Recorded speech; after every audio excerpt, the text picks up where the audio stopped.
जय हिंद। दोस्तों, आज एक रिपोर्ट प्रस्तुत करूंगा आपके सामने जो कि एक ग्लोबल पैरानोमिया है एक तरह से कि कोरोना वायरस जो है ये किस प्रकार से अलग अलग टाइप से अपने आप को प्रदर्शित करता है। कोई भी निश्चितता के साथ नहीं कह सकता कि इस जगह पर ये ऐसा कर रहा है इन हालातों में, तो उन्हीं हालातों को सामने रखते हुए दूसरे स्थान पर भी ये ऐसा ही व्यवहार करेगा या उतना ही आतंक फैलाएगा, कोई नहीं कह सकता। और कुछ आंकड़े रख रहा हूं, लेकिन मैं आरंभ में ही एक बात कह रहा हूं, किसी चीज को भी कंक्लूजन नहीं समझें। वापस से रिपीट कर रहा हूं, किसी चीज को भी कंक्लूसिव नहीं समझे, क्योंकि साइंटिफिक कम्युनिटी भी जो है, वो मेडिकल कम्युनिटी भी जो है, वो एक ही बार बार बात कर रही है एक बात पर कि अभी जो डेटा है वो बहुत कम है। डाटा को एकत्रित किया जा रहा है। मैं भी जो रिपोर्ट पेश कर रहा हूँ वो डाटा की ही है, और हम as a global community, global scientific community, global medical community अभी किसी भी निष्कर्ष पर नहीं पहुंच पा रहे। इसमें अभी हो सकता है और भी समय लगे कि ये वायरस का जो व्यवहार है वह किन चीज़ों पर डिपेंड करता है।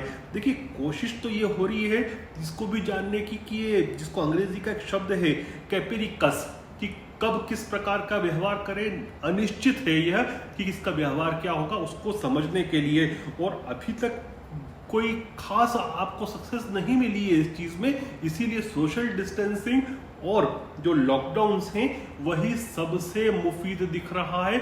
सबसे ज्यादा यदि किसी का लाभ मिल रहा है तो उसी का लाभ मिल रहा है।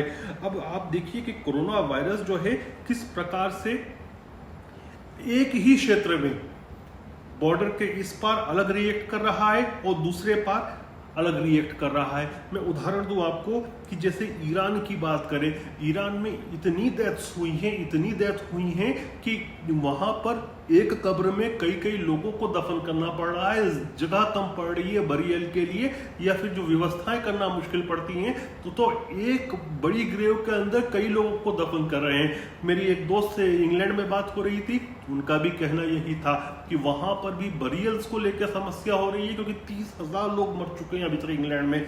लेकिन ईरान जहां पर मास ग्रेव्स बनाना पड़ रही हैं, वहीं पर आप देखिए कि बॉर्डर के उस पार बिल्कुल वही क्षेत्र है लगा हुआ, उसके पार में है इराक में अभी तो कुल 100 डेथ्स हुई हैं, 100 डेथ हुई हैं। 100 भी नहीं, और भी कहाँ, फ्यूअर देन 100 हुई है वहां पर अभी तक डेथ्स का काउंट आया है। जबकि आप देखिए डोमिनिकन रिपब्लिक जो है, वहां पर अभी तक 7,600 केसेस दर्ज किए गए हैं। और जस्ट आप बॉर्डर क्रॉस करो वहां की डोमिनिकन रिपब्लिक की, तो आता है हैती में कितना है, केवल 85 केसेस हैं। इंडोनेशिया में माना जा रहा है कई हजारों लोग मर चुके हैं, लेकिन उससे लगा हुआ है मलेशिया, वही आबो हवा है, वही क्लाइमेट है, उसी प्रकार के लोग हैं। लेकिन लॉकडाउन जो उन्होंने किया उसकी वजह से करीब 100 के आसपास लोगों की मृत्यु हुई है। तो बहुत कम है आंकड़ा, कहाँ हजारों कहाँ 100, जो उंगलियों पे आप गिन सकते हैं। फिर आप देखिए कोरोना वायरस जो है वो दुनिया के हर कंट्री तक पहुंच गया है, लेकिन इसका इम्पैक्ट जो है हर जगह अलग अलग पड़ रहा है। अब आप मेट्रोपोलियन सिटीज की बात करें, आप मेट्रोज की बात करें, विश्व भर की मेट्रोज की यदि हम बात करते हैं, तो आप पाएंगे कि चाहे लंदन हो या न्यूयॉर्क हो या पेरिस हो, बिल्कुल जिसको कहते हैं अंग्रेजी में डिवास्टेट कर देना, उनको बिल्कुल डिवास्टेट कर दिया है, घुटनों के बल ला दिया है। जबकि जो दूसरी इमर्जिंग कैपिटल्स हैं, मेट्रोज हैं, चाहे वो दिल्ली हो, चाहे बैंकॉक हो, यहाँ की या लेओस हो, या इनकी स्थिति लेगोस की ये कंपैरेटिवली बहुत कम खराब है, बहुत अच्छी स्थिति है। कंपेयर करें इसको हम न्यूयॉर्क से या लंदन से या पेरिस से, तो यह भी एक अलग बिल्कुल स्थिति परिस्थिति दिखती है। तो फिर क्योंकि मेट्रोस तो दोनों ही हैं, यदि आप मेट्रो को ही मानकर चल रहे हैं तो एक तरफ तो मौत का तांडव है, दूसरी तरफ कंपैरेटिवली हालात अच्छे हैं। तो अलग अलग स्टडीज हैं इसके ऊपर, बहुत सारी स्टडीज बहुत सारी चीजें दिखाती हैं। देखिए अलग कुछ जगहों पर तो यहाँ तक कि यह भी स्टडीज चल रही है कि इसमें जेनेटिक्स का क्या रोल है। हो सकता है कि जो हमारी जीन्स है उसका कुछ फर्क पड़ता है क्या, डेमोग्राफी का फर्क पड़ता है क्या, कि जो प्री एग्जिस्टिंग जो मेडिकल कंडीशंस होती है उनका डेफिनेटली इम्पैक्ट पड़ता है। और माना ये जा रहा है इन सब चीजों का कहीं ना कहीं इम्पैक्ट पड़ता है। सऊदी अरब में शोध चल रहा है क्योंकि वहां पर क्या है, अलग अलग कंट्रीज के लोग काम करने आते हैं, तो बहुत सारी नेशनलिटीज क्लब हो जाती हैं एक कंट्री के अंदर। तो वहां पर इस चीज को लेकर शोध किया जा रहा है कि क्या कोविड-19 जो कोरोना वायरस है कि क्या ये अलग अलग जेनेटिक्स के हिसाब से भी अलग अलग रिएक्ट करता है, इस पर भी शोध किया जा रहा है। इसी प्रकार का शोध एक ब्राजील भी कर रहा है ये जेनेटिक्स को संबंध में।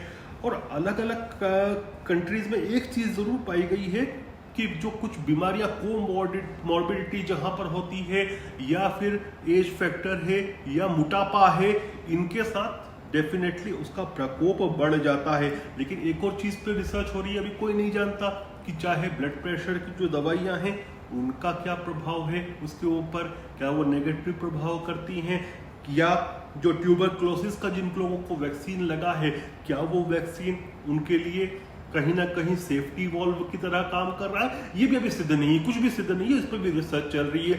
जहां तक कि ये ट्यूबरक्लोसिस का जो वैक्सीन है, बीसीजी वैक्सीन की बात है, इसके विषय में एक और स्टडी में जो पढ़ रहा था अपने अध्ययन के दौरान, तो 2 एग्जाम्पल रखे कि एक स्पेन है और एक पुर्तगाल है, दोनों लगे हुए हैं एक दूसरे से एक तरह से, और बिल्कुल पास पास के कंट्रीज हैं, और आबो हवा का भी बहुत ज्यादा कोई फर्क नहीं है। लेकिन स्पेन में तो मौत का जो नाच दिख रहा है वो तो बिल्कुल जिसको कह सकते हो कि मृत्यु का तांडव है वहां तो स्पेन में। लेकिन पुर्तगाल जो है कंपैरेटिवली सेफ है। अब इसमें एक कयास लगाया जा रहा है, चूंकि पुर्तगाल में भारत की तरह बीसीजी का प्रोग्राम चला था, शायद उसकी वजह से हो, but nobody knows all this thing.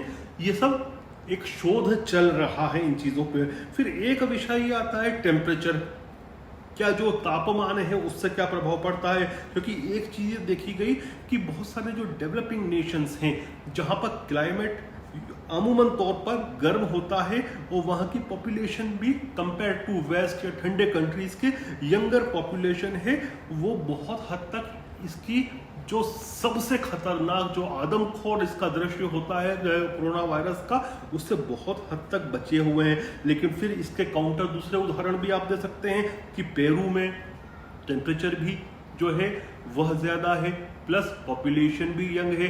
Similarly Indonesia, similarly Brazil, लेकिन यहाँ पर तो मृत्यु ने अपना तांडव दिखाया है। तो हर थ्योरी के लिए एक काउंटर प्रोडक्टिव थ्योरी भी है या एग्जाम्पल है, थ्योरी तो नहीं कह सकते।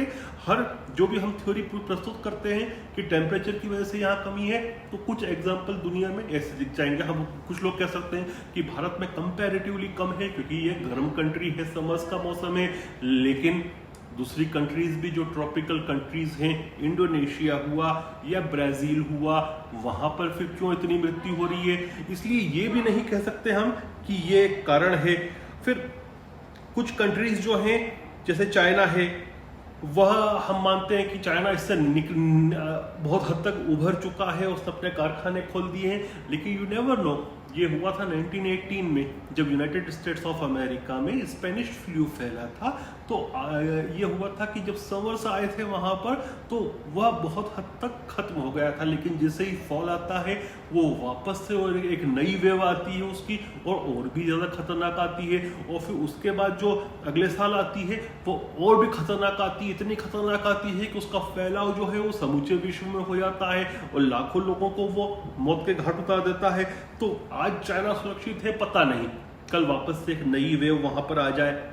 इमर्ज होने के बाद वो कई खबरें भी आ रही हैं। प्रॉब्लम ये है कि चाइनीज मीडिया पर हम विश्वास कितना करें, क्योंकि चाइना के अंदर बात को दबा दी जाती है, स्टेट कंट्रोल इतना ज्यादा है। तो वहां पर जो अभी क्या स्थिति है वी नेवर नो। लेकिन बीच में बातें आई थी कि वापस से एक स्ट्रेन आ चुका है, एक वेव वापस से आ चुका है, पता नहीं वहां पर क्या होगा हो रहा है। लेकिन अमेरिका का एक एग्जांपल 1918 के स्पेनिश फ्लू का हमारे पास अवश्य है। फिर ये कह सकते हैं हम, और जो साइंटिफिक कम्युनिटी भी कह रही है कि we are really early in this disease. अभी हम एग्जैक्टली कोई चीज नहीं कह सकते। आप लोग भी पूछ रहे हैं ये चीज कि आगे क्या का कोई भी कुछ भी नहीं कह सकता, क्योंकि द साइंटिफिक कम्युनिटी कह रही है कि we are really in the early time of this disease. Science को भी, वैज्ञानिकों को भी समय लगता है किसी चीज को समझने में।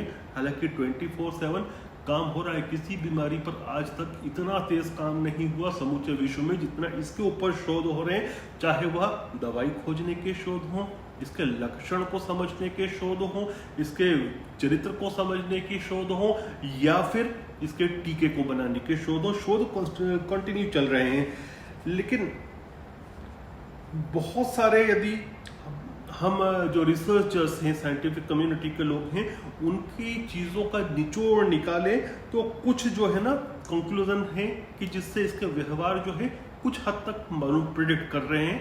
लेकिन इससे ये भी प्रिडिक्ट करने तक ही है। तो डेमोग्राफी है, दूसरा है कल्चर, तीसरा है एनवायरनमेंट और चौथा है स्पीड ऑफ गवर्नमेंट रिस्पॉन्स। कितनी तेजी के साथ, कितनी स्विफ्टली सरकारें इसके बचाव के लिए क्रियान्वित हो रही हैं। अब एक बात आप कह सकते हैं कि पावर ऑफ यूथ की जो जवान है वो कंपैरेटिवली बचा हुआ है, कम सिम्टोमेटिक है। और डेफिनेटली दुनिया भर में ये देखा गया है कि चूंकि जवानों में जो यंग एज होती है और साथ में यदि कोई बीमारी नहीं है, उनको कंपैरेटिवली स्वस्थ हों वो लोग, तो उनमें रोग प्रतिरोधक शक्ति जो होती है, क्षमता जो होती है, इम्यूनिटी जो होती है वो अधिक होती है। तो उनको यदि संक्रमण होता भी है तो उसके लक्षण कम प्रदर्शित होते हैं, लेकिन उनको नहीं होता है ऐसा भी नहीं कह सकते।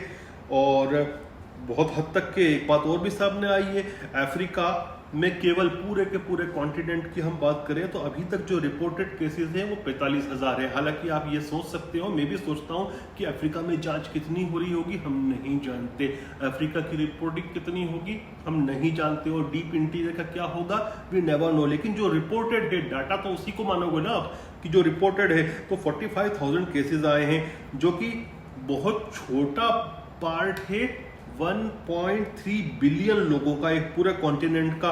वो दुनिया का सबसे यंगेस्ट कॉन्टिनेंट कौन है? वो अफ्रीका है, जहां पर 60% जो जनसंख्या है वो तो 25 साल के भी कम की एज की है। तो हो सकता है कि पावर ऑफ यूथ जिसको कहते हैं कि युवा वर्ग में यह चीज कम होती है। लेकिन फिर इस थ्योरी के काउंटर भी एक और एग्जांपल है। मैं वही कहता हूं कि इसका जो व्यवहार है ना वायरस का, ये हमको बहुत कंफ्यूजिंग है।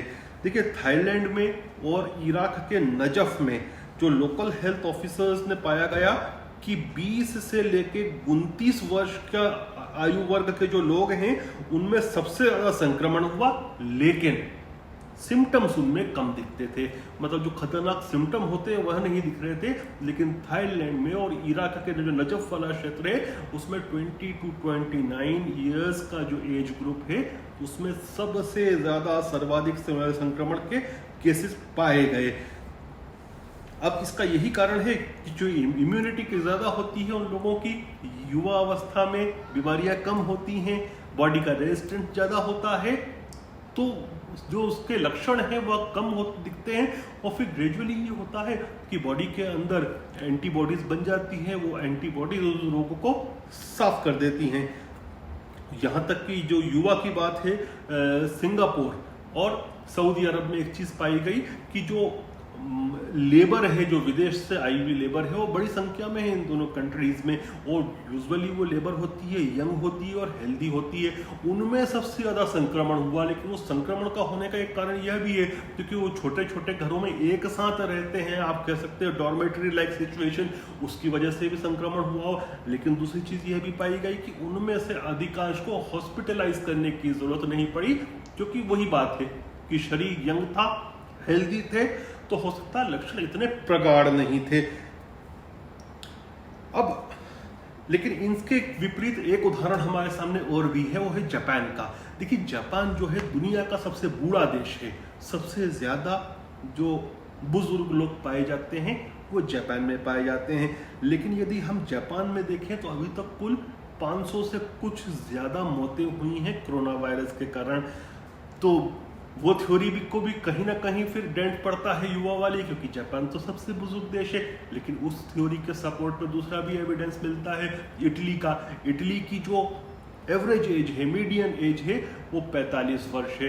अब 45 वर्ष की आयु वाले इटली में, जिसकी 45 आयु बहुत होती है एक एवरेज एज के हिसाब से, इटली भी एक बड़ा बूढ़ा कंट्री है, उसमें अधिकांश जिन लोगों की डेथ हुई वो 80 साल से ऊपर के थे। तो फिर वो थ्योरी वापस भी आती है। मैं वही कह रहा हूँ कि बड़ा विचित्र वायरस है, अलग अलग जगहों पर अलग अलग तरह की थ्योरीज को एस्टेब्लिश भी करता है, उसको कहीं ना कहीं तोड़ता भी है। फिर एक चीज जो पाई गई, कल्चरल डिस्टेंसिंग ने बहुत लाभ दिया है। कल्चरल डिस्टेंसिंग जैसे इंडिया, थाईलैंड और जापान, यहाँ पर हमारे देशों में, इन तीनों देशों में यूजुअली हैंडशेक का कल्चर नहीं है। या तो हम नमस्ते करते हैं या फिर वो जापान में बो करते हैं, दूर से एक दूसरे को दिखा के सर झुका के इस तरह से ग्रीट करते हैं। तो उसका भी एक कारण माना जा रहा है कि संभवतः जो उनके कल्चर में सोशल डिस्टेंसिंग थोड़ी है, हाथ मिलाने का इतना कल्चर नहीं है, उसकी वजह से भी ये देश बचे हों। लेकिन फिर इसके काउंटर एक और उदाहरण है कि जो अरब के देश हैं वहां पर गले मिलने की परंपरा है और हाथ मिलाने की परंपरा है, लेकिन मोर और लेस वहां पर भी संक्रमण ऐसा प्रगाढ़ रूप नहीं दिखाया है जैसा यूरोपियन कंट्रीज में दिखाया है।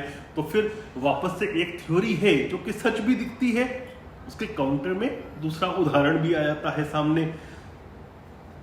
फिर लोगों का जो सोशल डिस्टेंसिंग की बात करें तो फिर आप बात करें नेशनल डिस्टेंसिंग की भी, ये भी प्रूव करता है कि हाँ, नेशनल डिस्टेंसिंग से तो बहुत फर्क पड़ा, क्योंकि बहुत सारे छोटे छोटे देश हैं, पैसिफिक में हैं या फिर कंट्रीज हैं, जैसे वनवातु कंट्री है, छोटा सा कंट्री है वनवातु, आप लोगों ने नाम भी बहुत नहीं सुना होगा, वहाँ एक भी केस नहीं है पूरे मुल्क में। ऐसे ही सब सहारन जो रीजन है, क्योंकि वहाँ लोग जाते नहीं हैं, वहाँ पर भी इतने केसेस नहीं है। फिर आप देखिए कि सीरिया हुआ, लीबिया हुआ, यहाँ पर इतने केसेस नहीं है, क्योंकि वॉर की वजह से, पॉलिटिकल इंस्टेबिलिटी की वजह से लोग नहीं जाते, तो वहाँ पर भी केसेस नहीं है। लेकिन फिर इसके विपरीत एक और उदाहरण मिल जाता है जो सारी चीज़ को अलग दिखा देता है कि थाईलैंड, हम सब जानते हैं कि टूरिज्म के लिए हॉटस्पॉट है, चीन से भी बहुत बड़ी संख्या में लोग जाते हैं थाईलैंड में। अब थाईलैंड में जब वुहान में आउटब्रेक चल रहा था तब भी थाईलैंड वेलकम कर रहा था अपने टूरिस्ट को, लेकिन और वो टूरिस्ट वुहान से भी आ रहे थे, चीन के दूसरे क्षेत्रों से भी आ रहे थे, और चाइना के सबसे ज़्यादा लोग जाते हैं थाईलैंड वगैरह आसपास की कंट्रीज घूमने, उनको निकट भी पड़ता है, सस्ता पड़ता है, तो वहाँ पर ऐसा आउटब्रेक नहीं हुआ। तो ये आप देख रहे हैं ना कि एक तरफ एक थ्योरी बिल्कुल सटीक बैठती है, इटली में चाइना से बहुत लोग जाते हैं, दुनिया भर से बहुत लोग जाते हैं, स्पेन में दुनिया भर से बहुत लोग जाते हैं, चीनी भी बहुत जाते हैं, अमेरिका में जाते हैं, उनकी वजह से संक्रमण डेफिनेटली फैला, लेकिन फिर थाईलैंड में इतना नहीं फैला। तो एक थ्योरी है, एक काउंटर एग्जाम्पल है। इसलिए मैं कहता हूँ, दुनिया कहती है कि अभी तक हम इस वायरस के चरित्र को समझ नहीं पाए हैं ढंग से।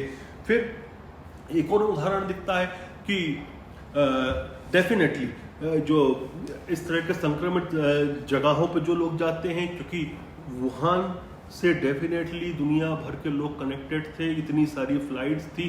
मैंने ट्विटर पर तो एक फ्लाइट का नक्शा भी जारी किया है कि वुहान से ये फ्लाइट का नक्शा है या फिर संक्रमण का नक्शा है पूरी दुनिया में जिस तरह से फैला है। लेकिन एक उदाहरण और भी है, एक छोटा सा देश है लेबनान, ये इजराइल के नीचे है, इजराइल से लगा हुआ देश है लेबनान, जिसमें 60% मुस्लिम जनसंख्या है, 40% क्रिश्चियन जनसंख्या है। मुस्लिम जनसंख्या जो है उनकी वो शिया जनसंख्या है, क्रिश्चियन जनसंख्या जो है वो कैथोलिक है। तो वो जो मुस्लिम्स वहाँ पर पिलग्रिमेज के लिए जाते हैं वो ईरान जाते हैं जहाँ भयानक आउटब्रेक हुआ है, और जो वहाँ के क्रिश्चियन है चूंकि रोमन कैथोलिक है वो इटली जाते हैं जहाँ पर भी भयानक आउटब्रेक हुआ, लंबे समय तक वो गए भी सही, और लेकिन फिर भी लेबनान में इतना संक्रमण नहीं हुआ। क्या कारण कोई नहीं जानता इसको भी।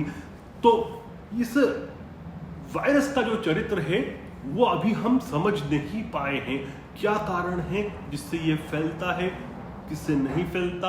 अभी तक एस्टेब्लिश तो एक ही बात हुई है कि सोशल डिस्टेंसिंग और गवर्नमेंट के स्तर पर, गवर्नमेंटों के स्तर पर लॉकडाउन से ही बचा जा रहा है। फिर एक उदाहरण है, सबसे जो सटीक जो चीज को कोई भी डिनाई नहीं कर सकता वह है कि गवर्नमेंट ने कितनी जल्दी एक्शन ली और कितना स्ट्रिक्ट लॉकडाउन किया। वो एक सबसे बड़ा उदाहरण, दुनिया का दूसरा सबसे पॉपुलस कंट्री हमारा प्यारा भारत, यहाँ पर लॉकडाउन की वजह से वैसी स्थिति निर्मित नहीं हुई जैसे पश्चिम के बहुत सारे तथाकथित बौद्धिक कह रहे थे कि भारत में तो 50 करोड़ लोग इससे संक्रमित हो जाएंगे और 30 लाख के आसपास डेथ टोल होगा। ऐसा कुछ भी नहीं दिखा, क्योंकि गवर्नमेंट ने स्विफ्टली एक्ट किया, प्रभावशाली रूप से लॉकडाउन किया, उसका हमको एक सकारात्मक रोल दिखा। वहीं आप इटली ने लॉकडाउन नहीं किया था, लेकिन ग्रीस ने किया। ग्रीस जो है वो बहुत हद तक बचा रहा। वैसा ही दो लगे हुए कंट्रीज इंडोनेशिया मलेशिया, इंडोनेशिया ने लॉकडाउन नहीं किया था, हजारों मर गए। मलेशिया ने स्विफ्टली लॉकडाउन किया, बहुत कंट्रोल किया पॉपुलेशन के मिलने जुलने पर या सोशल डिस्टेंसिंग फॉलो करवाने पर, तो 100 के आसपास ही लोग वहां मरे। और सबसे अच्छे उदाहरण यदि हमको देखना है कि गवर्नमेंट की स्विफ्ट रिस्पॉन्स से कैसा फर्क पड़ता है, तो अफ्रीका की कंट्रीज को देखिए। हम जानते हैं कि अफ्रीका की कंट्रीज अभी अभी उभरे हैं बेचारे इससे, इबोला वायरस से, और इबोला वायरस भी वैसा ही एक दूसरे से संक्रमित होने वाला था। तो इन कंट्रीज ने, चूंकि इनको अभी तक प्रैक्टिस थी इस चीज की कि सोशल डिस्टेंसिंग कैसे करना है, लॉकडाउन कैसे करने हैं, तो बहुत स्विफ्ट एक्शन लिया। जैसे उदाहरण दूं मैं आपको, जो एयरपोर्ट स्टाफ है, चाहे वो सीरोलियोन का हो या युगांडा का हो, जब तक यूरोप जागा भी नहीं था, जैसे ही खबरें वुहान की आना शुरू हुई थी, तब से ही उन्होंने टेम्परेचर स्क्रीनिंग करना शुरू कर दिया। जो भी अराइवल्स हो रहे थे मास्क पहनना शुरू किए। जब तक वेस्ट तो जागा भी नहीं था, वेस्ट एज यूजुअल चल रहा था, जबकि ये बहुत गरीब कंट्री है। सीरालियोन ने तो यहाँ तक ये किया कि जो उनके पास एक रिस्पॉन्स टीम्स थी, जो इबोला आउटब्रेक के समय उन्होंने स्थापित की थी, वो हर उनकी डिस्ट्रिक्ट में एक उसका सेंटर बना दिया। लगभग 14,000 उनके पास जो कम्युनिटी हेल्थ वर्कर्स थे इबोला के, उनको वापस से एक्टिवेट किया। उनमें से 1500 ऐसे थे जो कॉन्ट्रैक्ट ट्रेसिंग में एक्सपर्ट हो गए थे, जिनको पूरी ट्रेनिंग हो गई थी कि कॉन्टैक्ट ट्रेसिंग कैसे किया था, वो काम कर रहे हैं। हालांकि ये अभी भी एक संशय है कि इन बेचारों को सैलरी कौन देगा, कंट्रीज के पास इनके पास पैसा नहीं है, परंतु इन्होंने सक्सेसफुली बहुत हद तक कोरोना को अपने कंट्रीज में आने से रोका। यहां तक आप युगांडा का देखें तो युगांडा में तो जैसे ही दुबई से एक केस आया था जो पॉजिटिव था, उन्होंने ये किया कि 800 जितने भी आए थे उन सबको ट्रैक किया, इंटरनेशनल फ्लाइट्स के ऊपर स्क्रीनिंग सख्त कर दी, तो वो भी बचे, क्योंकि उन लोगों ने तो अभी अभी झेला था। इबोला वायरस बहुत खतरनाक है। देखिए, इबोला का इतना फैलाव इसलिए नहीं हुआ क्योंकि वो अफ्रीका में था, अफ्रीका के उन कंट्रीज में था जिसकी कनेक्टिविटी विदेशों में इतनी नहीं है। चूंकि ये चीन से था, वो चीन इतना ज्यादा ग्लोबली कनेक्ट हो चुका है व्यापार की वजह से कि इसने सब जगह फैला दिया इस वायरस को। अन्यथा इबोला इससे भी खतरनाक है, कोरोना से भी। तो ये बेचारे अभी इससे उभरे हैं, तो इन्होंने वही स्ट्रिक्ट प्रोटोकॉल्स वापस किए। तो एक ही बात अभी तक एस्टेब्लिश हुई है इस वायरस से के लिए, जिसका कोई भी लक्षण को समझ नहीं पा रहा, लक्षण को नहीं, इसके व्यवहार को, कि किसी जगह ये अलग तरह से व्यवहार करता है, कहीं अलग तरह से करता है। तो एक बात एस्टेब्लिश है कि कोई एक फैक्टर नहीं है जिसकी वजह से इसका प्रकोप दिखता है या प्रकोप कम दिखता है। ये मल्टीपल फैक्टर्स है जिसके कॉम्बिनेशन से या तो इसका प्रभाव ज्यादा दिखता है या कम दिखता है। लेकिन सबसे कारगर अभी तक तो, जब तक के कोई टीका नहीं विकसित होता या इसकी दवाई विकसित नहीं होती, एक ही सबसे कारगर तरीका है social distancing, social distancing, social distancing. Lockdown को ढंग से माने। इसलिए आपसे भी अपील करता हूं, घरों से न निकले, ये जानों को बचा रहा है। सोशल डिस्टेंसिंग मेंटेन करें, ये जानों को बचा रहा है। फिर कल या परसों में जुड़ेंगे किसी नए विषय के साथ। जय हिंद।